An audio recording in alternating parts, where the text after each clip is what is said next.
If you are over 40 and you want to lose weight, you can do it naturally without dieting or using GLP-1 medications if you don't want to. I am talking with Deborah, Gina, and Rachel today, 3 members of the 60-Day Reset, about how they reached their goal weight and best health over 40, eating more food, not less. Oh, I love these episodes with members of our Skinny 60 community because the stories and results are extraordinary. And it's so much fun to celebrate what happens when we decide it has to be me. So if you are like the ladies in our community, you probably tried a ton of different things to lose weight and achieve your health goals, and things just haven't clicked. You might be thinking that it's impossible to feel healthy and vibrant in your 40s, 50s, 60s, and 70s. It is absolutely possible, and you do not have to starve yourself and be miserable to do it. Oh, I'm really excited for you to hear how these ladies changed their lives eating a lot of delicious food and figuring out how to do it their way. So let's just dive in and get the skinny from Deborah, Gina, and Rachel. Oh, ladies, I'm so excited to have lunch with you. So listener, grab a cup of tea or a coffee or something to eat, and hopefully you'll feel like you're sitting with us at the table. These ladies are beloved members of the SK60 community, and their stories are so inspiring. So Rachel, I want to start with you because you joined SK60 first. So what was it that made you go, yeah, I'm going to do this? Well, when I got your newsletter, I just knew that this was something that I had manifested for myself. What does that mean? Well, it was 2021, and in 2020, I had written in my notes in my phone, magic that I'm calling in, miraculous weight loss, energy, and glow.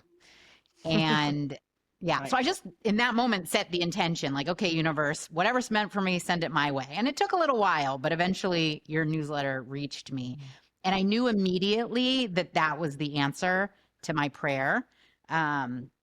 There were a lot of things in it that spoke to me. I had gone to the Institute for Integrative. What was it that made you go, yeah, I know, this is the right thing? Well, I had gone through the Institute for Integrative Nutrition. And so I knew a lot about health, but I didn't specifically know, what I kept saying. I'll just follow the food plan if you give it to me. If you give me the plan that's going to get me where I'll go, I can follow directions, but I needed, that kind of push. And in that program, I learned about food combining. I learned about fermented foods. I learned about all these pieces, but nothing that really pulled them all together for me. And so, your program was 60 days, which is like a beautiful kind of time frame. It just, all of it seemed like, oh, I can do this. I could do anything for 60 days. I'm going to try it and just see what happens. Oh, I love it. So Gina, you came into the SKCC community next, as I recall. So what was it for you? What did life look like before you did the reset, and what made you go, yeah, I'm going to dive in? I grew up having lupus when I was a kid, and the doctors would constantly be telling me, you have this inflammatory disease, and it would probably, be best for you if you did gluten-free or, you went on some fancy diet. And I just couldn't wrap my head around it because I liked food so much. And then I met you. And oh my gosh, the recipes. See, I was an official recipe tester. And so all she had to do was let me test some of the recipes. And I said, where do I sign up? So it really... So Gina tested recipes for the Blender Girl cookbooks. Oh, wow. Oh, so she already knew that the food was very nice. scrumdiddlyumptious, right? Yes. And she and I had worked together a lot in some other areas. And so she had been at my house and, tried a lot of the food and cooked with me and that kind of stuff. So you did have the benefit of having that trust factor that you knew that you were going to be eating delicious food. Having said that, it took you a lot of years of knowing me, even after testing those recipes, doing that stuff, to actually come in to the community. And the reason I asked you that really open-ended question is because I didn't want to lead you into any kind of a response. I just wanted to see how you were going to find your way into it. It was a slow buildup because I made small changes, like ditching dairy and having, almond milk and almond dairy and those kind of things. And so it was just kind of a step. And then it was like, oh, I can do this. If I can do these things, I can totally do Skinny 60. and it was awesome. And my parents kind of unofficially did it with me, so it was great.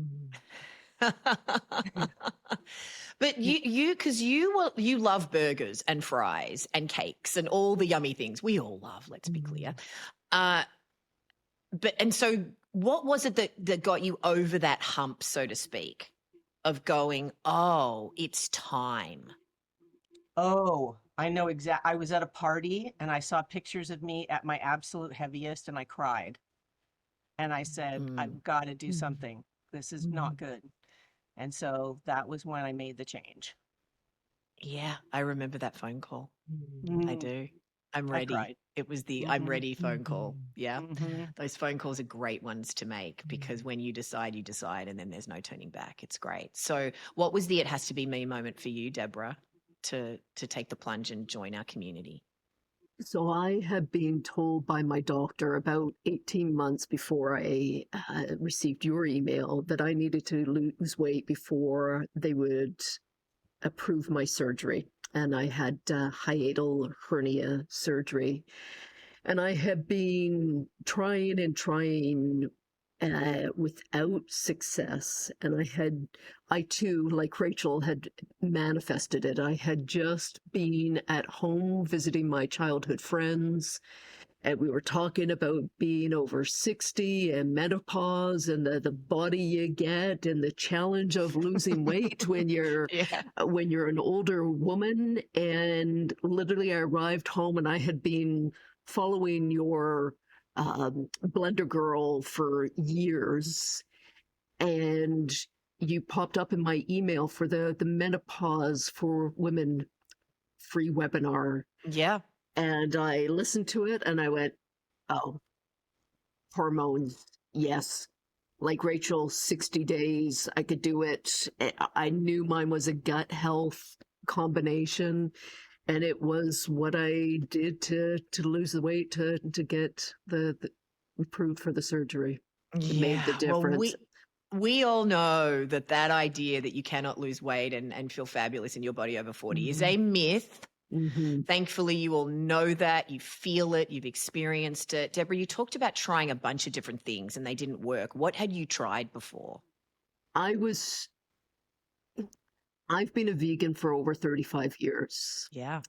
And everything that I was trying had a meat-based focused plan. And they were menu plans too, like you had given the meals to eat throughout the day, but they didn't take into account a vegan. So I was replacing things based on my knowledge. So the other thing that really brought me in here was, one, I knew your meals were really good because I've been cooking your food for years, but they also focused on being a vegan, or had space for being a vegan without that being an add-on to, and that was a game changer for me.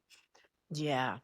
And Rachel, I know you tried a ton of things to lose weight and to feel good. I mean, I remember on the very first call of your very first cycle, you said to everyone, I know you say you've all tried things, but I'm telling you, I've really tried everything. You started listing them and everyone went, yeah, me too. I remember that vividly. So tell me some of the things that you tried. Well, I was going to say I went on, but I was put on my first diet when I was 12, and that was Weight Watchers, which I did a couple times. I did Jenny Craig, I did Atkins, I did keto, I did the South Beach diet, I did the Beverly Hills diet. Where Gina's putting her hand up for all of these. One day was like all pineapple. Day 3, I think. Yeah. I did. The cabbage soup diet. I did that thing Wow. where where you drink the lemon juice and cayenne pepper, and then you like poop in the shower because you drink some kind of like salt flush thing. Those are just a few of the many diets. Oh, Gina, you're putting your hand up for all of it. Are there any she hasn't listed that you want to, put in the mix right now?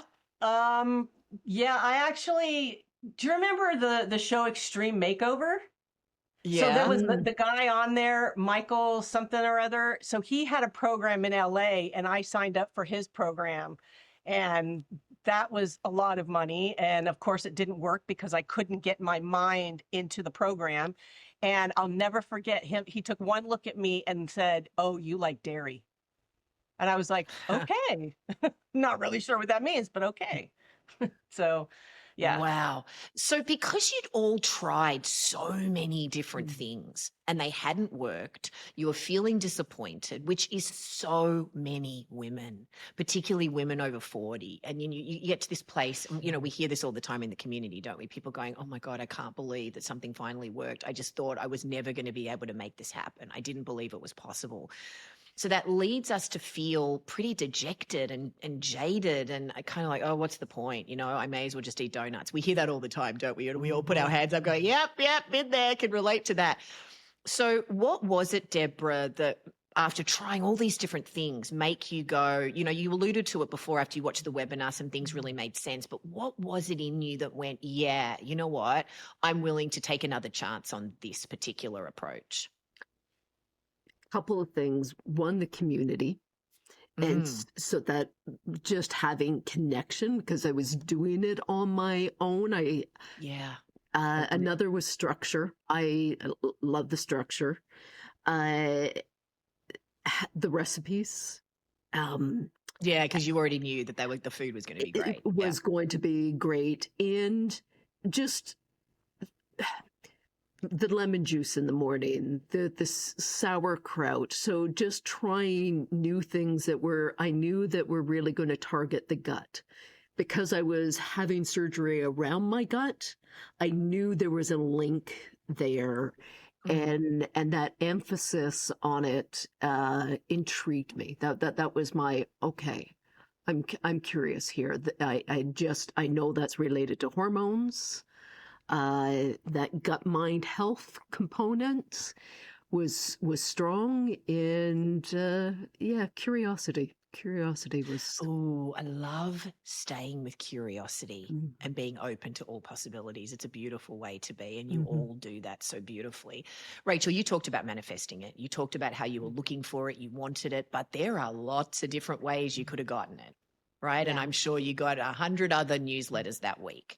So what was it? I know you had done body ecology. You knew about the gut brain connection. You obviously studied nutrition. You were very knowledgeable about it, as was Deborah. What was it? Can you pinpoint something, or what was it? A gut feeling? Pardon the pun. But that you went, yeah, after everything I've tried, I'm exhausted, but I'm going to go in again. You know what's funny? Listening to Deborah, I had this memory of being, I realized I don't think I actually thought it was going to work. I felt like I don't have anything to lose. And also it always feels so great to start a new program for me. It was brand new. It wasn't something I had tried. It kind of linked me to hope again, because I had gotten hopeless.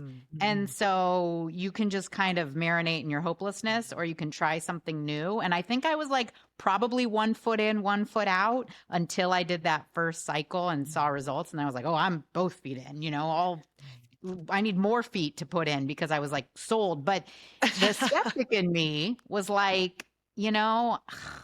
but it wasn't very much what else am I going to do? I'm miserable where I'm at. I might as well try this. It's only 60 days. I think the 60 days really called to me. And I figured, I was ready to commit to something. And this one seemed good enough. I didn't know, then how much of an answered prayer it would be.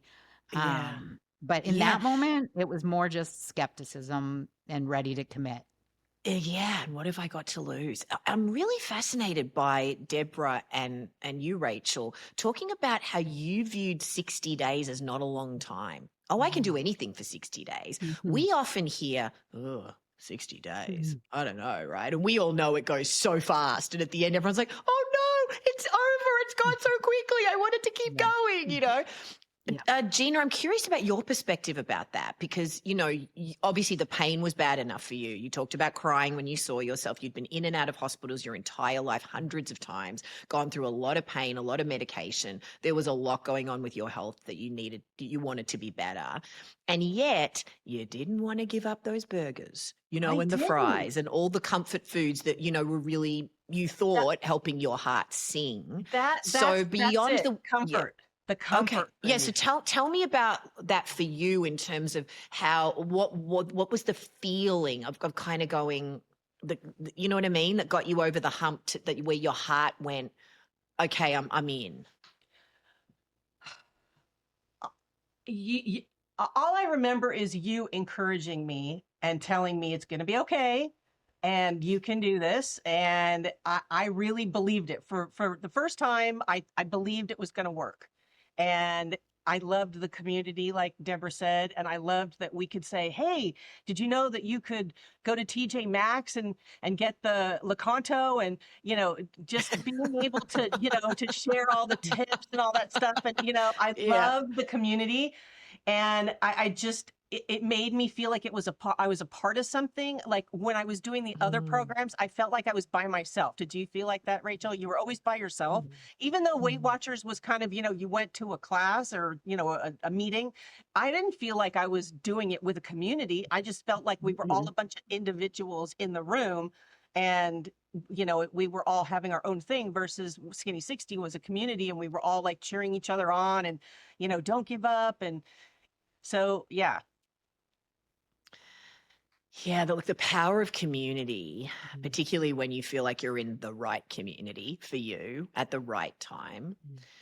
There is something very special about our community. So thank you all for contributing to that and being a part of it because we all play a role in making it as special as it is.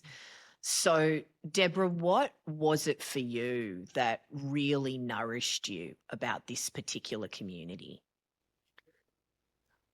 I was conscious that the weight that I wanted to lose, it wasn't just losing it for a purpose. It was being aware and conscious of myself, my patterns, my behavior, my emotions. And to me, the community brought that. And in particular, Tess, you brought that too, because you're so intuitive. You kept me honest and helped me see myself in ways that I wasn't seeing myself before, as well as also witnessing that within the group, other women were also the same or similar or could relate or could understand or, so there was parts of that allowed me to see myself in a safe way with a group of women that were going through similar experiences as myself. And it just made it more real and easier to see yourself on things that are sometimes more challenging to see. Yeah.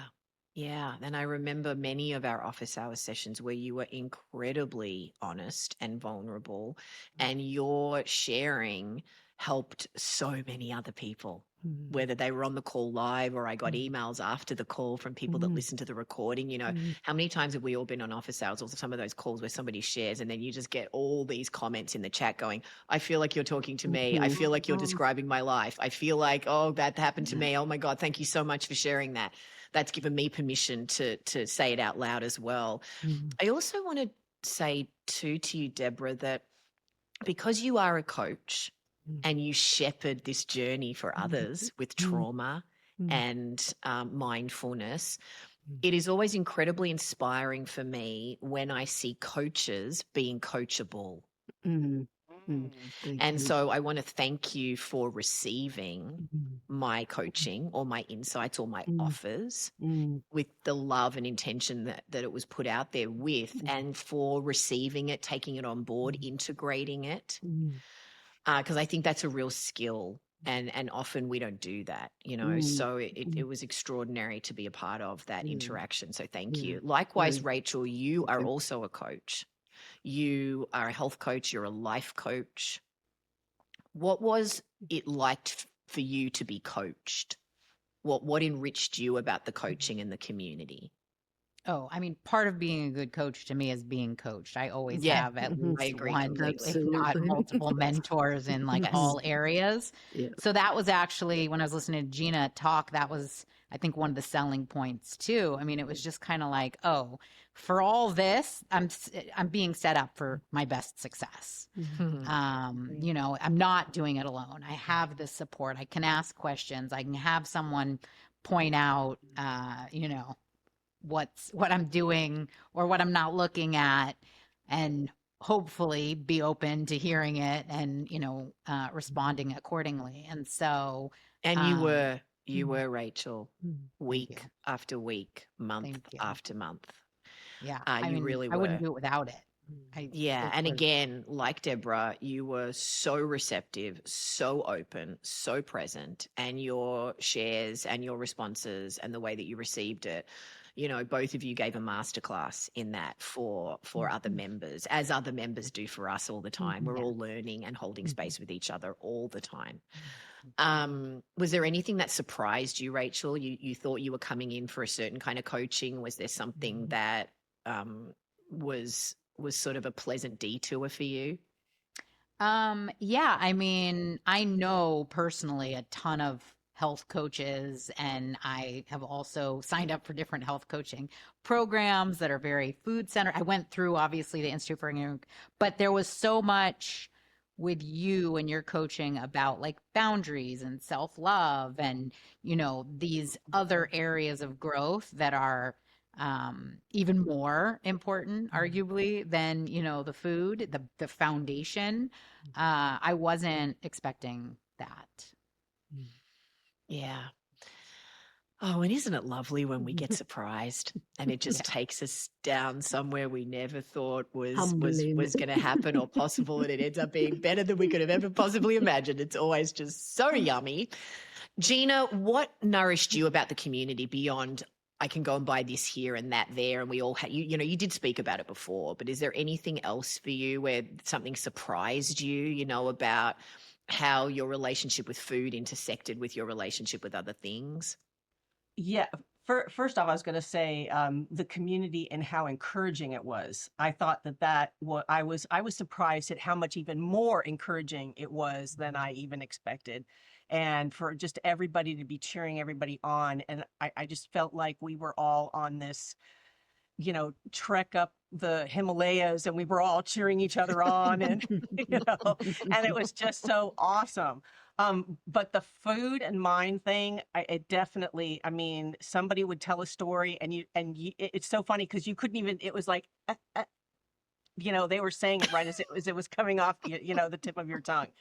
So yeah, I really enjoyed hearing some incredible stories of perseverance and encouragement from some of the community members. Yeah. Deborah, what did you learn about your relationship with food that helped you put a lens on your relationship with other things in your life? Oh, good question. I can be really rigid. We spoke about this a lot, didn't Yes, we? we did. Yeah. And there's a nuance between structure and rigidity. Yes, they're not the same They're thing. they're I know. not People they're not confuse this all the time. Yeah. yes. Yeah. Yes. And so your program provided the structure, and I behaved in a rigid way. Mm. And your good, better, best. Oh, you Mm-hmm. ran with that, my friend. I did, because that helped me with the nuance of the difference between that structure and rigidity. And it's still something I I need support and run up against, and I probably always will to some degree. Me too. I think Gina, Rachel, you'd say the same thing. We constantly, we all want to be perfect, and I mean, so good, better, best. I mean, that was really born out of my own desire to remind myself that's what it needed to be. So you're not alone in that, for sure. No, so what it provided for me is space, and so that rigidity has such a constriction that good, better, best just created space, and that helps me to then be more conscious in my choices. So it helps me to slow down, to pause, space, and then can make better choices. So that's where I'm still working on it. I won't lie on that, but that's that relationship with food and emotions and behavior. Yeah, and to just be on that train now of just giving yourself more grace and space and compassion and love, and that we're all just aiming to make the next choice and learn from it. And you really did embrace that. And over the course of the cycles, it was really beautiful to watch. Rachel, what has good, better, or best, not perfect done for you? I mean, yeah, that was huge. I was very much a best or bester kind of, person.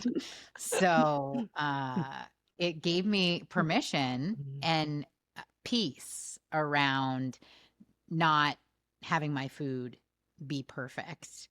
It also gave me a really beautiful structure for just taking certain elements of Skinny 60 and starting to implement them, and then like layering the other elements on top so that I didn't have to learn everything at once. So yeah, it was permission to kind of play a little bit and do it my way while still sticking to the structure, but not, I'm definitely super rigid with things too. So allowing that, giving me just room to breathe. Yeah. Gina, you like everything to be just so, and you cross your T's and you dot your I's, and you are the most organized person I know. It's extraordinary. So what has the good, better, or best, not perfect done for you? Well, when I started, I think I went in there going, when I've heard those words, I was like, oh, okay, good. I can just start it good. Because I was scared, look at all the, I was leaving a lot of my comfort foods behind. And so as I got into it, I started going, hey, wait a minute, I can be better.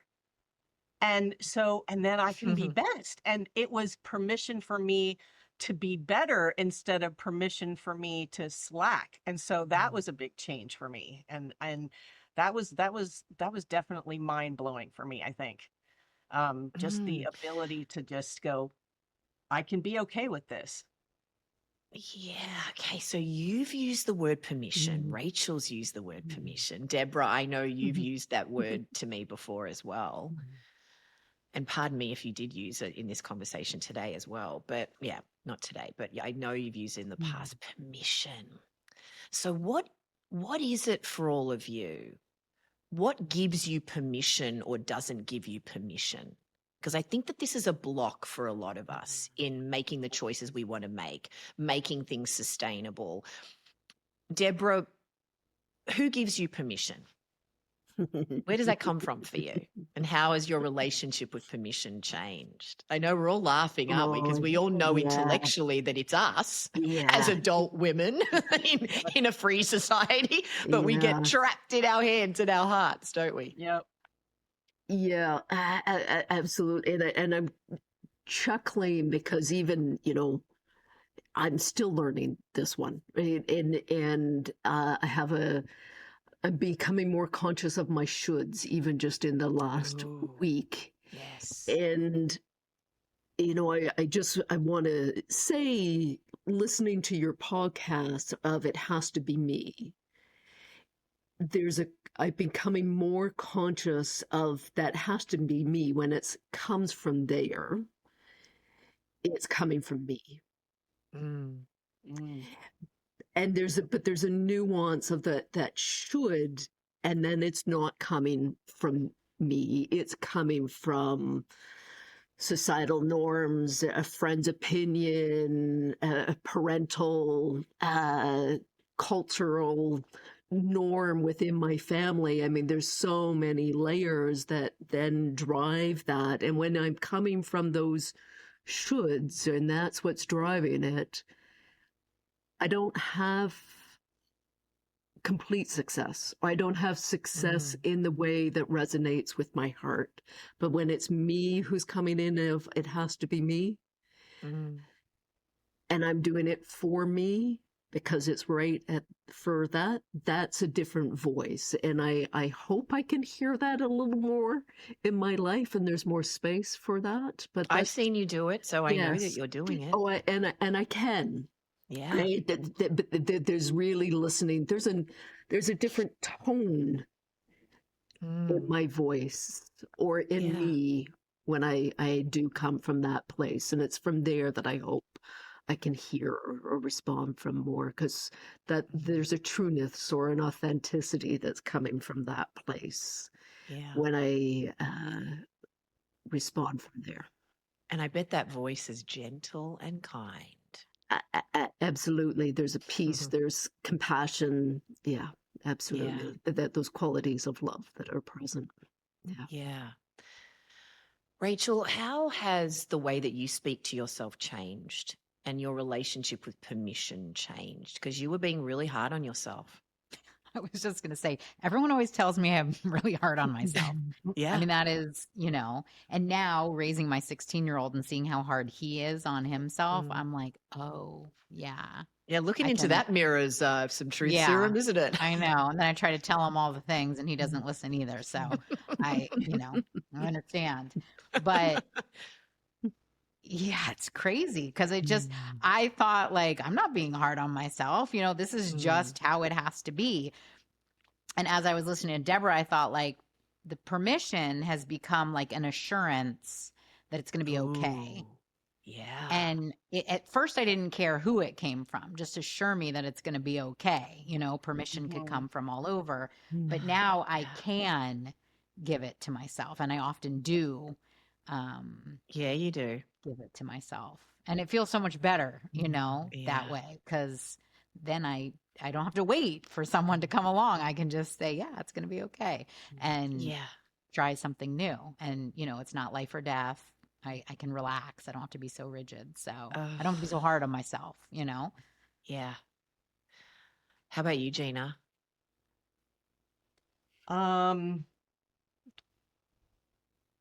Just as far as the permission part being? Yeah. How you're talking to yourself, how you're viewing yourself. I would yourself. like my voice to sound like Deborah's voice. Can I hire you? Wouldn't we all? And she has a very calm voice in the microphone. It's like, yes, put me to sleep, always Deborah. Mean.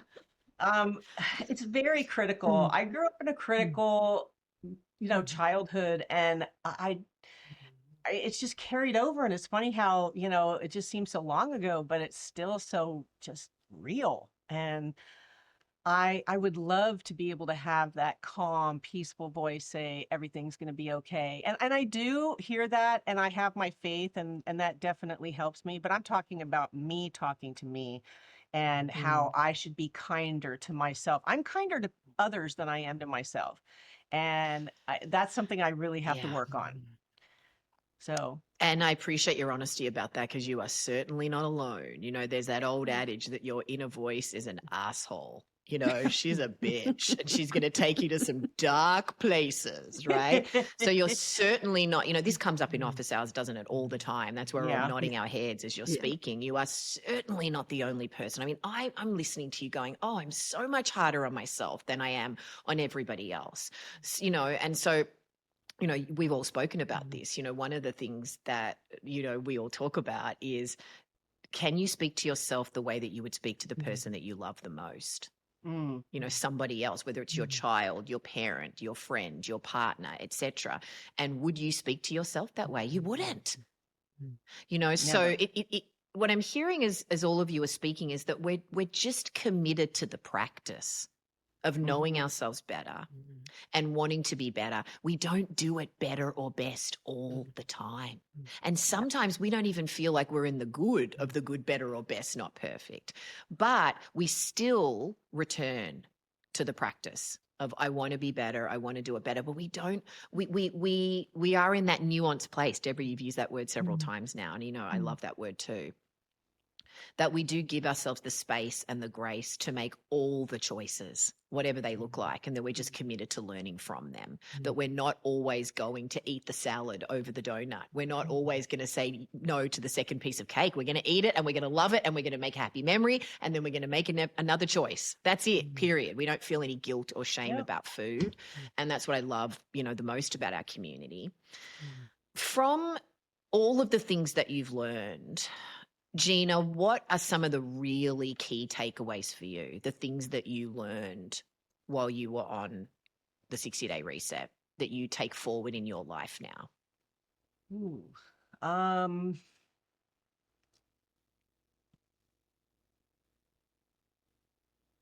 Taking the time to make the program important. That was I think that was my number one takeaway, because I had to commit to doing it. And once I was in, I had to make it my number one priority. And once I was kind of in it, I was happy that I was making it my priority. And it was, I've never given myself permission to have that kind of commitment with anything. I know it sounds kind of funny, but it's true. Like, I mean, with work, of course, and, you know, but when it comes to something that's going to help me, I don't have time for me. I need to be helping other people. And so I took the time for me. And the commitment to something just for you. For me, the investment into me. And so that I think was my biggest takeaway from it. I mean, plus is that you can invest in yourself. Oh, you are certainly not alone in that either. We hear that all the time, that I don't have any problem spending that kind of money on my kids or my, you know, my parents or a friend, but not on me. I don't have any problem spending time on everybody else, but not on me. You know, so this self-care and commitment to self-care is often a source of guilt, you know, that you've never done it before. It's just a muscle that you haven't exercised before. And now I know that you're exercising that muscle more. So that is a huge takeaway for you. Wow, that's really, really beautiful. Deborah, what are some of the key takeaways from the program for you, from the experience? Somatic, listening to my body. So my body has always spoken to me very loudly, and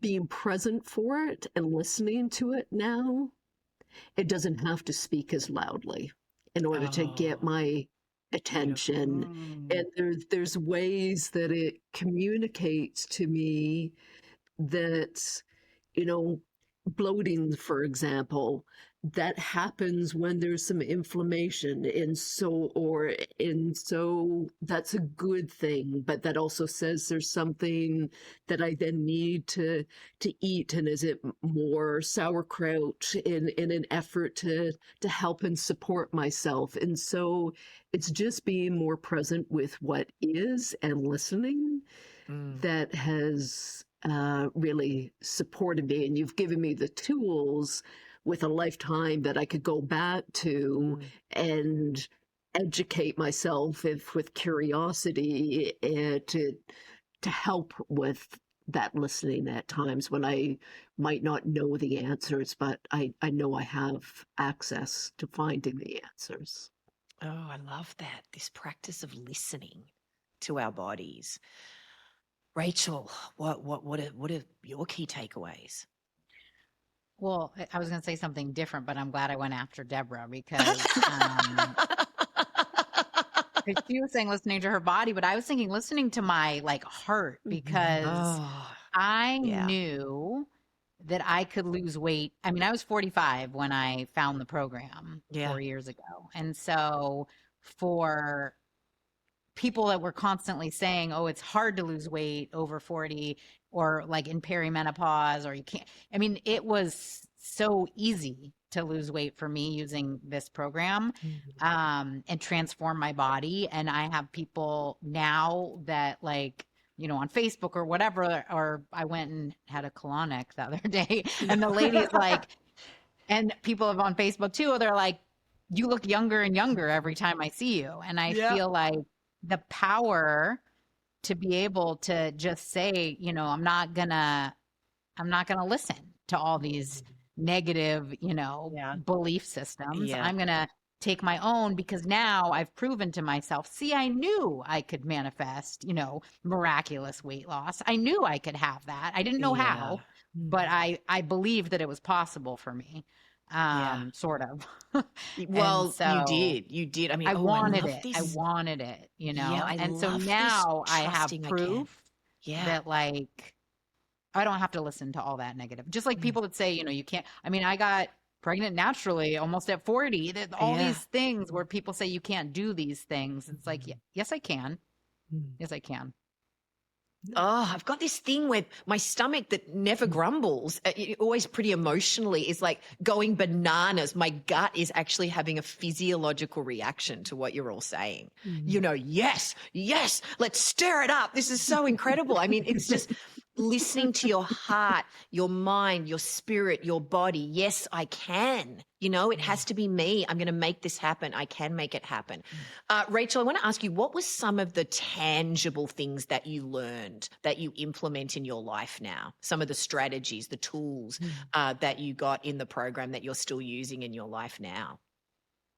Well, the last piece that finally, after all this time, fell into place was the protein. Yeah, so important. And, really having not overdoing it and giving your body a digestible amount, but then also making sure that you're hitting your numbers. I mean, that wasn't something, I know it's everywhere all over, social media, but it wasn't something that I really embraced initially. First, it was the food combining, and I really saw the gut health from that. And, the variety and making sure that you are getting, from all these different places, and eating fermented foods and really stoking that kind of, good bacteria. But the protein is the one in the most recently that I've kind of grasped and I'm continuing to see, benefits as I continue to implement, all the different pieces of Skinny 60. Yeah. Deborah, what are some of the tangible things for you? How did you learn how to be a strategic vegan? It's very similar to Rachel's. For me, it's definitely the protein, but protein from that vegetarian perspective, because everything else was meat-based, where I was getting that information from. Fermented food, again, for me, the combination with you're conscious of the starch combination, and lemon water in the morning. It's a great way to start the day. Yes, it really is. It really is. And you are vegan, but Gina and Rachel are omnivores. We are vegetarians, we have pescatarians, we have people of all dietary beliefs that learn how to get in their protein in the way that feels right for them. So, Gina, what were some of the tangible takeaways for you that you continue to implement in your life today? I think the biggest takeaway for me was the fermented food and the sauerkraut. I detest sauerkraut. And so when I started the program, I thought, oh no, I have a problem. So I went to Sprouts and I was just looking at all the different ones that they had. And I finally found this kimchi. And it actually, I can eat that and it works. I And remember the text message and the photo of it. I found one, finally. And so once I finally found something, I was like, oh, thank God, now I can do this right. Like I felt like I wasn't doing it right because I hadn't found that, and I'd be like trying to eat it. And it was not pretty. but I'm really glad that really, I mean, I've got it in my fridge right now, and you know, I try to do it every single meal, and sometimes not every single meal, but you know, good, better, That's best. okay, as long as you're doing it a little bit even. Exactly. And I'm still doing the Yeah. enzymes too. You know, that has become Yeah, a good. master, you know, like every time Amazon has them on sale, I'm like, oh, I got to buy 5 bottles, you know. And you're eating way more vegetables than you ever were before. You Oh my love gosh. vegetables. Before this program, I liked vegetables. Now I love vegetables, and I will just do like roasted vegetables just because, and you know, Brussels sprouts. Oh my God, you know, who knew Brussels sprouts? So yeah, I love my new romance with vegetables. So we got to talk about the food, because I know that the delicious food is such a huge part of making healthy living sustainable. And I know that you all love the recipes and the food, just like everybody else in our community. So Gina, what was that journey like for you? Just discovering all these beautiful recipes and dishes and making them with your family and realizing you could eat them with your parents and your nieces and nephews and sister and so forth. You know, what are some of your favorites? And I know you're still making them all today. Part of me kept saying there's no way that this isn't going to taste good because it's your recipe. But then I would make it and I would eat it and I'm like, oh my God, it's better than I thought it was going to be. So no joke, I have African stew thawing from the freezer for dinner tonight. Like you and millions of others right now. Yeah. So yeah, I quite like my African stew. But yeah, I just I'd say those kind of meals, that mostly like the dinner entrees that you could make them for, you know, so that you could freeze them and then thaw them and eat them. And yeah, that was, and the desserts, you know, the brownies. Oh my gosh, still make the brownies. I put them in little muffin tins and they're bite-sized. You do, awesome. yes, that's great. So yeah, you come up with all the hacks to make it work for you, and oh yeah, quite happy with. Yeah, it's interesting how you say that, and that you also felt like there was this other part of you wasn't doing it right, and yet you were doing it right for you. You were making it work for you. I never even stopped to think about that. Yep. Yeah, you were doing it exactly the right way for you. Rachel, you've got some funny stories with your kids, haven't you? And making it work the right way, in inverted commas, for you and your boys. And I know that you love the recipes. So take us inside what that journey's been like for you. Well, it's funny because my boys love the African. That's why I'm laughing. I'm like, I'm going to Rachel next, because you posted in the Facebook group, there go my leftovers. Yeah.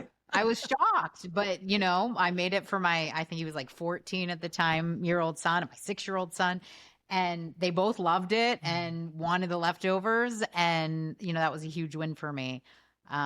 Just seeing that. I mean, I was shocked because I'll eat it. My favorites are like, because I'm a comfort food eater. So like the pancakes, you know, the chocolate. Oh, yeah, the pancakes. Yeah. Gina loves the pancakes too. I love the pancakes. Yeah. I found Lakanto chocolate chips and I would put them into the pancake. Yeah, I know. They were so good. I was in the cooking club, and the banana bread, I would make that for my boys and myself, and that would not last very long. So I'm more of, I mean, I was able to do the program. I know not, you know, ideally, but still like really. But again, hang on. Ideally for you. Right. Because you got amazing results. So there is no perfect ideal. You did it exactly how you were meant to do it, and it worked in spectacular fashion. So, Deborah, I know you love good food. Oh, I do. And, you know, you had been a vegan for many, many, many years. So, and you'd obviously made a lot of the Blended Girl recipes, like you said. So you'd already made a lot. And then you came in where these recipes weren't just culinary recipes, they were strategic recipes that also tasted delicious. So you were really taking it up a notch, as was Gina, because she'd done a lot of the Blended Girl recipes too. What was that like for you? So soups, smoothies, bread, crackers. Like I'm more a savory than a sweet person. So just the variety alone, like I wanted to try everything, and I'm conscious that what I also didn't say that I've taken is having raw food once a day or as much as I can. So some of those salads, I mean, the Caesar salad, the salad dressings. I mean, we could just drink that out of a glass, couldn't oh we? my, like truly, I've truly. licked it off my wrist before, let me tell you. You and me both. So like, yeah, I go to them all the time. I take them to family and friends when I go out, and everyone loves every recipe, right? And so it's just having this repertoire of good, healthy food that you can always return to, which I still do at least once a week. Yeah. And makes your body feel good at the same time. Absolutely. While it's massaging your heart and your belly. Well, and variety too. I guess the other thing I would add, especially for breakfast, because breakfast is, I'm not a morning person. And so it's easier for me to just make a smoothie, but having variety in my breakfast time is what you really help me to see. And so I mix it up now, and that's that scramble I still love, and I still make it. That's a good one. Yeah. We all like the breakfast fry, don't we? And all those little scrambles. They're scrumdiddlyumptious. Yeah. Let's talk about what happens when you decide it has to be me. You go all in, however it looks for you, and it'll look different for all of you. You find this beautiful community, you get this wonderful coaching, you've got all these delicious recipes, and then extraordinary things happen with your health. So, Gina, it was remarkable what happened to you just in 60 days. So can you take us inside some of the physical benefits and changes that occurred when you started eating like this? My doctor noticed that my inflammation levels had gone down. My sleep had improved. My attention had improved because I was off that sugar. And it just was amazing how you feel when you're in that plane of just, being in that healthy mode. And it was crazy. My doctor was like, "What are you doing? And keep it up." So my levels were so much better than they'd been ever. And what happened with your medication? That was pretty extraordinary. Oh, right. I did go down severely in a lot of my medications because of the inflammation and stuff. And that was definitely a big deal.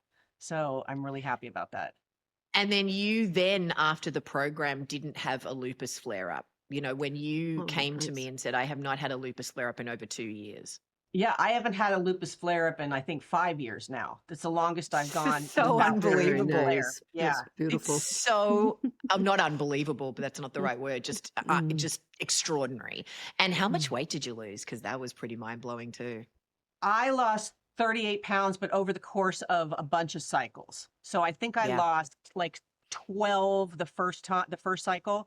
And then I would just keep doing the cycles. And then at the end, I lost 38 pounds. So I gained a little bit back, but then I just pull out the African stew and back on board. Well, isn't that wonderful though? Because all of us, our weight goes a little bit up, a little bit down. Sometimes it goes a lot up and we can bring it back. But just to know that you have the tools to be able to control it. Oh, totally. And this was a really challenging year. I lost 2 parents in 2 months.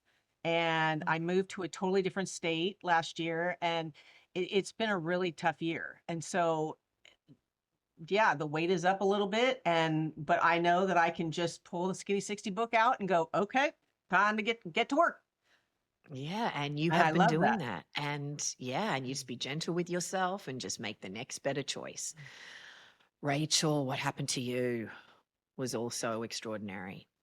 Yeah, my A1C went from borderline diabetic or borderline pre-diabetic, whatever it was, to borderline like ideal. And my doctor was like, oh, normally I only see that kind of change with medication. Wow. But obviously didn't need medication. Yeah. And then I think the first cycle, I think I lost like 20 pounds the first cycle. You lost over 30 pounds the first cycle. And I only know this because you did a testimonial. Okay. Yeah. Yeah. I mean, I did it multiple times over. I love that you don't remember. Yeah. I really, really love that you don't remember. And Gina, do you know what I love about this? That Gina, that's not the first thing you mentioned either. I had to remind you about it. That what I love about this is that we've moved away from the focus of it being about weight. Yeah. And that it's about quality of life and our overall health. Yeah. I really, really love that for all of you. So yeah, sorry, keep going. I'm sorry I interrupted you, Rachel. I was like a happy mama bear over here. Like seriously, like, oh.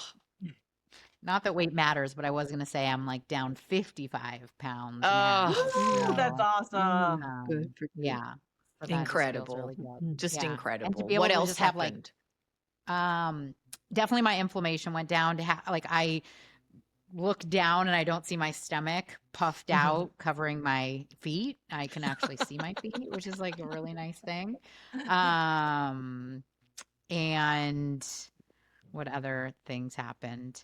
I mean, my hair, my skin, just everything really improved. I had anxiety, which, I still have a little bit, but the inflammation was also contributing to that. And so I definitely noticed much less episodes of anxiety and just the overall inflammation, all of that just went away. And you know what else is coming up for me as I'm listening to you is what you said at the very beginning of the conversation. What would it be like? People actually get up and their food choices don't rule them and they go into their closet and they can just pick something out and it fits. And now you're one of those people. Yeah. What does that feel like? Amazing. Like everything in my closet fits and I love it. I went through and got rid of all the like backup, what if I don't feel good or what, and I would still wear those things. So I got rid of all that. And now it's just like all hell yes outfits. And I don't have to spend a lot of time and energy, hemming and hawing in the mirror, which would, I think it was Gina was talking about when she saw the picture of herself. It was like looking in the mirror and trying to get dressed for anything was frustrating and often brought tears to my eyes. And now it's just kind of like, oh, okay, let's get dressed. I remember years ago looking in the mirror and just going like, ugh, you disgust me to myself. That was and I know. And now I look in the mirror, I'm like, hey, I look pretty good today. Oh yeah, you do. So it's it's night and day. It's just so much lighter. Not so heavy. Yeah, lighter is a good Deborah, what happened for you? I had mentioned at the beginning that I needed to lose weight for the surgery, and so I did. I was supposed to lose 25 pounds, and by the time I had the surgery, I did. I think I had about 10, 15 pounds. I kept it off. I'm totally off the medication that I wanted to be off for the that I had been on that had been affecting bone breakage and things like that for the acid reflux. So off on that and haven't had any digestive issues since. So it's good. It's good. Good is a word. I could think of some others. Yeah. Just wonderful, exhilarating. I mean, it's thrilling. Thrilling is the word that comes to mind for all of you. You're all coaches in some description, and you shepherd the careers and the lives of other people in different ways.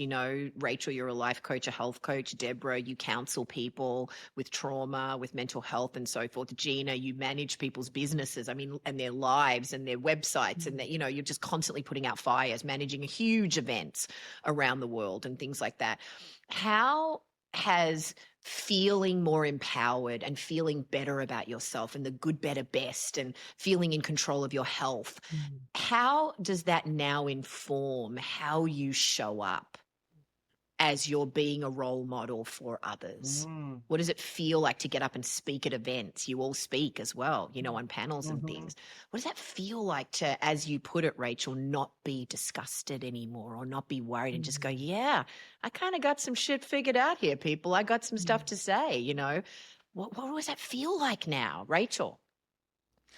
A And couple you weeks host an ago- amazing podcast, Love Before Yeah. 100, everybody. Let me give it a plug. It is hilarious. Yeah. Thank you. So a couple weeks ago, I do stand-up comedy too, and I actually was performing at a gala for children's mental health and wellness. And it was a long event. Everybody was giving their money and eating, and 3 hours later it was my turn. And so Everyone's I in got a food there. coma. And you got to wake them up. Nobody was ready to laugh. But I got up there in my dress that felt great. I grabbed the mic. I was introducing the headliner, and I just felt so comfortable and good in my own skin. I didn't care if, people were paying attention or not. I was mostly amusing myself. Some people were laughing, but I was amusing myself, and I was just enjoying being me. And that was not something that I would have been able to achieve in my older body.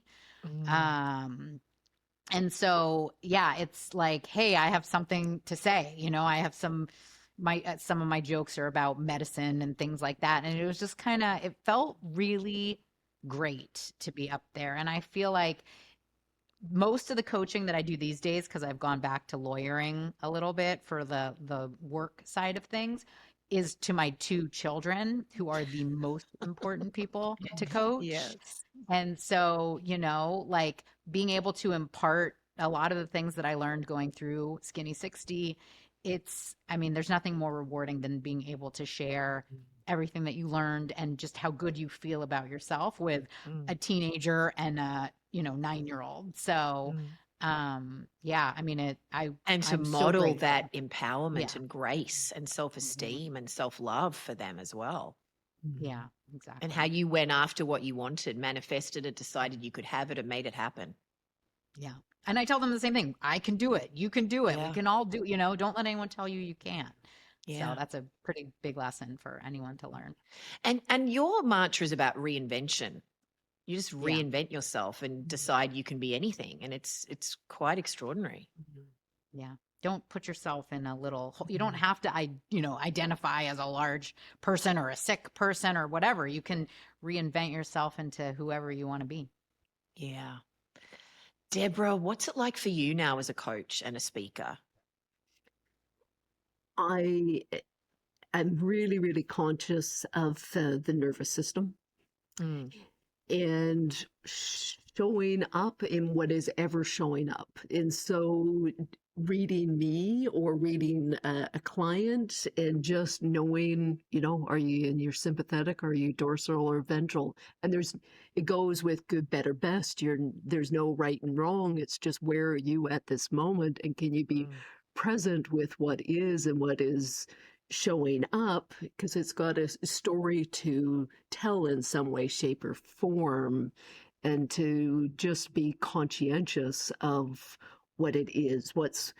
If there's a trigger, can we bring in just a little more ventral energy to just be more present with it? And so that embodiment, what you bring in with the Skinny 60, whether it's in the community or with the food or the structure, all of that is, how am I feeding myself in some way, shape, or form? And it's embodiment of what is, and acceptance of what is at just this moment in time.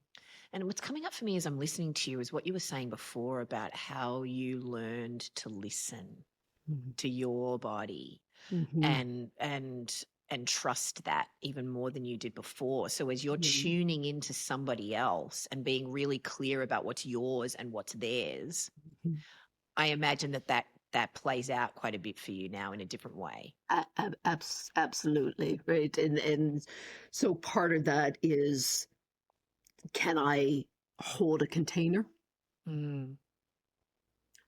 for what is, and for both of us to show up without judgment, and regulate or not, or just be conscientious of what needs regulation or what doesn't, because it's coming up, and how can we allow it to grow a little beyond that in a safe way? How do you titrate it up without creating more damage? Yeah. Yeah. And gosh, Gina, you have done PR, marketing, created events for huge celebrities and massive TV shows. I'm just going to do a little Highlander shout out if you've got any Highlander fans out there, because we know the reboot with Russell Crowe and Henry Cavill is going to come out next year. Oh, yeah, I know. Huge events. I know, it's so exciting. We'll be there together, like drooling. Maybe licking the walls like Jacob Elordi is in Wuthering Heights coming out next year. My God, when I saw that on social media, I went, hello, licking the walls, I'm in. Anyway, I digress, everybody. But you've been at lots of events, done huge things, lots of glamorous celebrities, etc., and always sort of feeling, I know you've told me, like, you've been in the background, you've been behind the scenes, and then in recent years, you've now been speaking on panels and been sort of more in the forefront of things. And I know you're just feeling so much better about yourself. So tell me about how that's playing out for you in your work now, as you're feeling better, you're not in the hospital all the time anymore. How does that allow you to show up? I think it's a lot of like what Rachel said, the whole idea of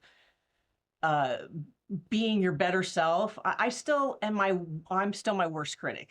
And I will look at pictures of myself and go, oh, if only I'm still working on the headspace. I think a lot of it is the headspace. But I am so far past where I used to be, and that is such a blessing. And I am able to enjoy being at the events and enjoy being where I'm at if I'm actually in the spotlight, which honestly, I'm not comfortable. I still am not comfortable, but I'm faking it. But you're doing really it. well. You never would have done it before, and you're doing it. I know. Yeah, I know. You're in process.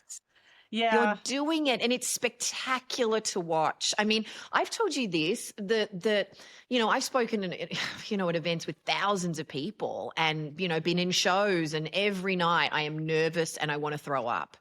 And before I go on stage, I'm nervous, I want to throw up. I'm thinking no one wants to hear what I have to say. And then I flip the switch, the lights come on, they introduce me, and I go out there balls to the wall, man. Right? You know what I mean? And no one would ever know, but, you're freaking out about it. I mean, I think, nerves, questioning things, I think that's really, really normal, common, and I would argue necessary, because it is a barometer for how much we care about something, and that we're keeping it in perspective, that we want to be doing our best, that there's some things we don't yet know, because we can't ever know everything. So I think it keeps us humble. I think it keeps us on our toes. I think it keeps us present. I think it keeps us in our body. So for me, as there's so many things that are coming up in my heart and my head about what you've all been speaking about. But I think the real takeaway for me, and I'd love to get your perspective on this, is just this acknowledgement that we're all in process. And that we're never going to be exactly where we want to be, where we've got it all figured out, and we're omniscient. Well, we can't be. Only God is, depending on what your spiritual beliefs are. But, we're always going to be striving for more, for better, to be in a more advanced place with something, if those are even the words that resonate for you. But giving ourselves that grace and space, and the difference between, okay, I'm going to put myself in some structure, find a community, find a program, or, do a daily routine, or use a recipe, or all these tools that we have in our toolbox, but also acknowledging that it doesn't have to be rigid or look a particular way, or look only one way, or only one way for the rest of my life, that I can keep responding. So Deborah, I always close every episode with the same question, which is for when you have a dream in your heart and you don't feel like you have what it takes to make it happen, what would you say to yourself? What would you say to a listener who's listening to the three of you going, well, that's amazing. They're incredible. I love what happened for them, but there's no way that can happen for me. What I know that's just the most convoluted, ridiculous, let's go round the world and back again question, but I know you'll be able to make sense of it. Yeah, as I heard you say it, the statement that kept coming up in my head, which I repeat to myself, a mantra I have for years, is this too shall pass. And just having that goes, okay, yeah, that space that I was talking about earlier, that gives me a space. I tell myself not to make decisions when I'm in that state, to give us space, and then make a choice when I could come back to it later and a little calmer without that voice that's going yada yada yada in my head. And I have a practice which I call it's known as a 3-pillar practice, where I just check in. I do, where am I physically, where am I emotionally, where am I mentally, and those 3 just give me a check. And it's not to make it a right and wrong, it's just, oh, this is where I am right now. And then when I have that, that gives me okay, is this the space to make choices, or do I pause? And so that's my little practice. That's really I love good. it. And then we're all going to be doing that practice, imagining Deborah's kind, lovely voice as well. Yes. I'll be contacting you later to record my inner voice.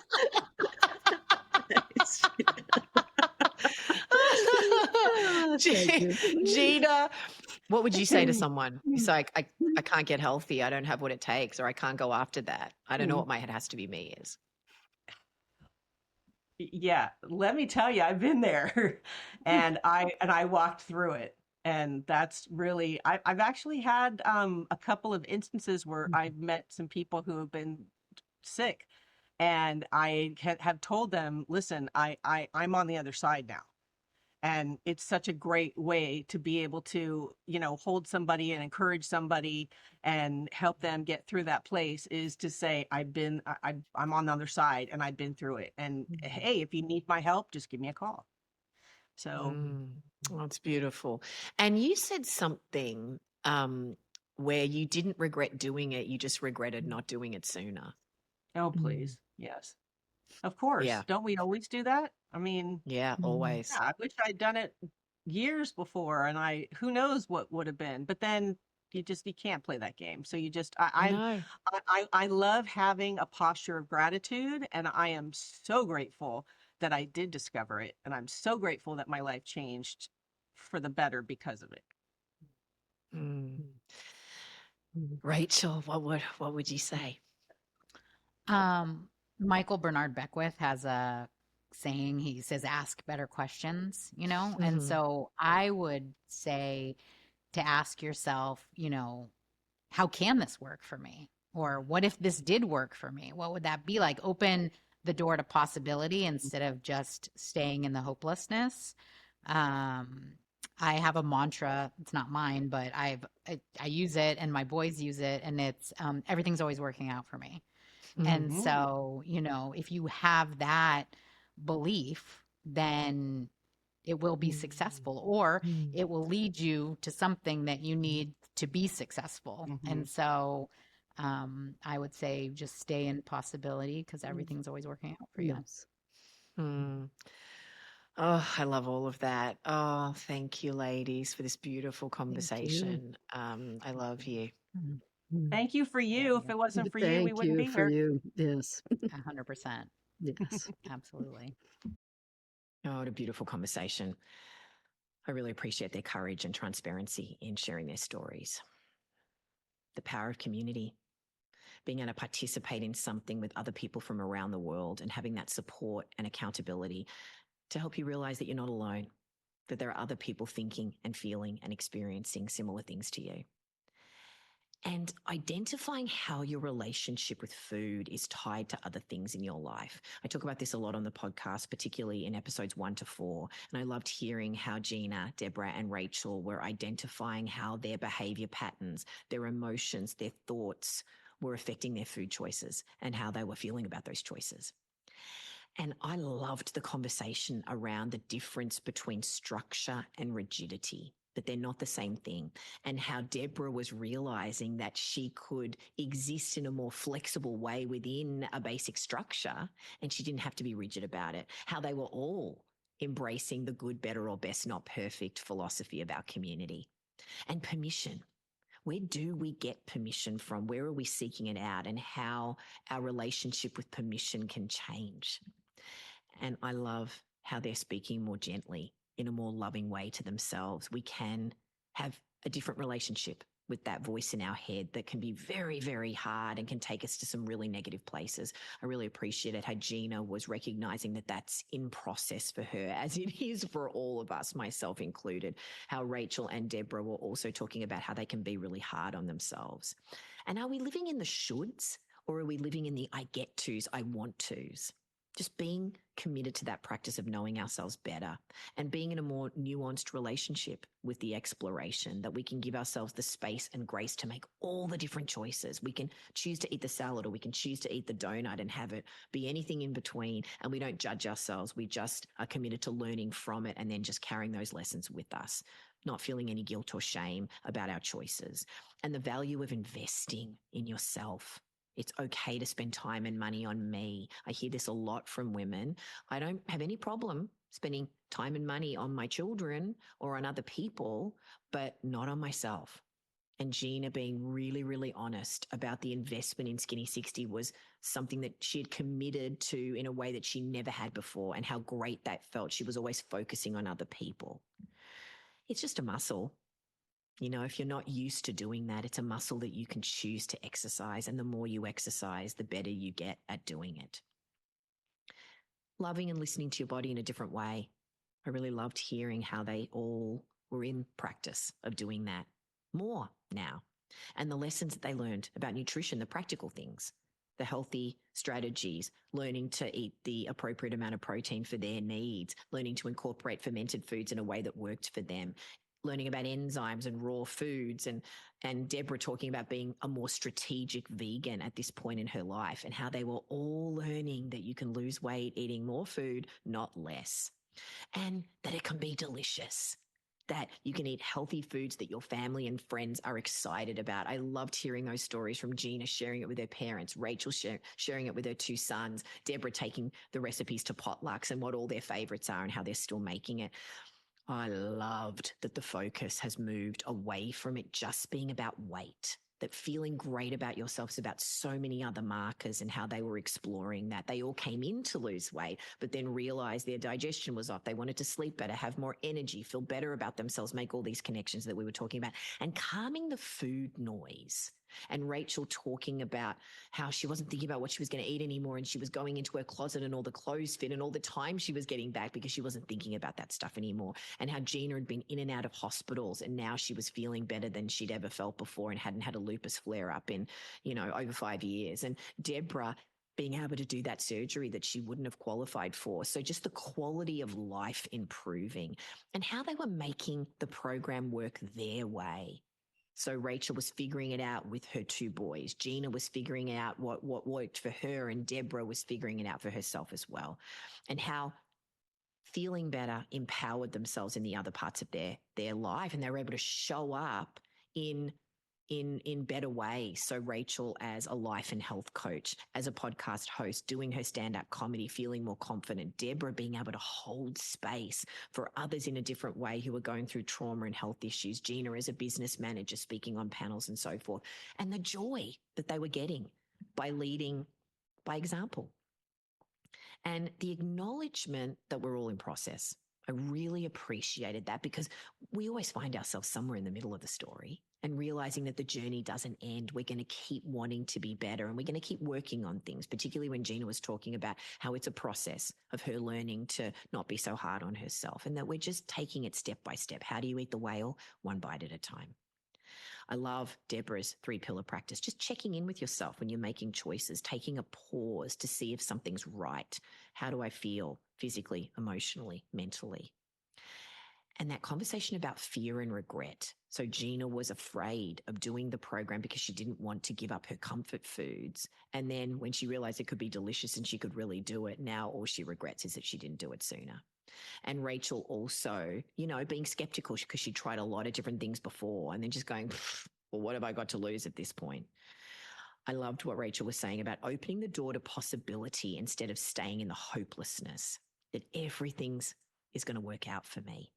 And asking, how can this work out for me? And if you believe that it can work out, you will be successful, or the belief that it can work for you will lead you to someone or something that will help you be successful, just like they all came into Skinny 60. And that was the thing that helped them. Oh, if you want to hear more stories like these 3, I've done quite a number of episodes. In episode 9, I spoke with Penny, Sharon, and Stephanie about how they were thriving through menopause. In episode 35, I spoke with Julia, Jen, and Janice. And in episode 44, I spoke with Dina, Tony, and Polly. And they all shared their perimenopause, menopause, and postmenopause stories as well. In episode 19, I spoke to Sharon, Jan, and Debbie about how they were feeling better in their 60s than they did in their 40s. So if you're in your 60s and you want to hear what's possible, and in your 70s, I spoke with Jane, Lynn, and Karen about how they're living boldly and feeling absolutely fabulous, and that age does not determine how good you feel in your body. So check out episode 30 if you are in your 70s or 80s. And if you struggle with food addiction and food cravings, I had a fantastic conversation with Susan, Kim, and Liz about this in episode 71, about how they gained back control of their food choices to reach their health goals. If you are struggling with your health, you want to lose weight, or maybe you want to put on weight. Not everybody that comes into our community needs to lose weight. Maybe you want to maintain a weight. We would love to help you. So if you want to join the next cycle and the next group of the 60-day reset, you can learn more at ithastobeme.com/reset. And if you want to talk to me and get on Zoom for just 15 minutes and share your story, see if this is the right fit for you to be comfortable enough to join our community, you can do that at ithastobeme.com/call. I'd love to hear your story and see if this is the right fit. Whether you join our program or not, please know that there is hope. There are women every day in our community living their best life, achieving their goals, feeling fantastic in their bodies, and you can too.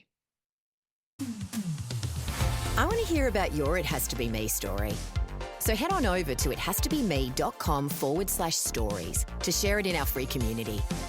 You can also join the conversations we're having about this episode and others. I'm Tess Masters. Join me next week and we'll dive inside another great story to help us go from dreaming to doing.